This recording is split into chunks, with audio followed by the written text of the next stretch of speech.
Bharatiya Janata party గ్రామ పర్యటనలో భాగంగా Rajahmundry rural Bommuru GPR colony ప్రాంతంలో పర్యటించారు. కరెంటు గత కొన్ని సంవత్సరాలుగా విద్యుత్లో వోల్టేజ్ సమస్యతో పాటు ప్రతిరోజు కనీసం 10 సార్లైనా కరెంటు పోతున్నట్లు గుర్తించారు. కరెంటు లేకపోవడం వల్ల చిన్నపిల్లలు, వృద్ధులు తీవ్ర ఇబ్బందులు పడుతున్నారని వారికి మొరపెట్టుకున్నారు.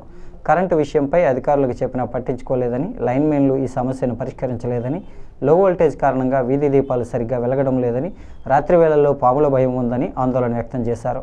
ఈ సమస్యను త్వరగా పరిష్కరించాలని బీజేపీ రూరల్ 3వ మండల అధ్యక్షుడు Sheikh Sajid, BJP rural assembly co convener Yanapu Yesu ఆధ్వర్యంలో ఏఈ గీతా భవానికి వినతి పత్రం అందించారు.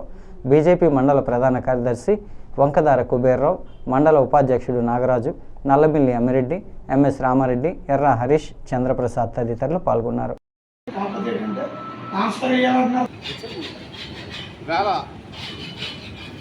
రాజమండ్రి రూరల్లోని మన మండల ప్రెసిడెంట్ గారు షేక్ షాహిద్ గారు మరియు ప్రధాన కార్యదర్శి గారు కుబేర్రావు గారు, ఉపాధ్యక్షులు మన నాగరాజు గారు అందరితో కలిసి ఈవేళ స్థానిక ప్రజలతో కలిసి బొమ్మూరులో గత కొన్నేళ్లుగా ఏదైతే అక్కడున్న ప్రజలు తీవ్ర కరెంట్ ఇబ్బందులు పడుతున్నారో ఆ ఇబ్బందుల్ని ఇవాళ మన ఎలక్ట్రికల్ ఈగా దృష్టి తీసుకురావడం జరిగింది. రాజమండ్రిలో ఉన్న హెడ్ ఆఫీస్కి ఏదైతే గత కొన్ని రోజులుగా అక్కడున్న ప్రజలు పడుతున్న ఇబ్బందుల్ని వారు తెలియపరిచి అలాగే వారికి వినతిపత్రం రూపంలో ఇవ్వడం జరిగింది.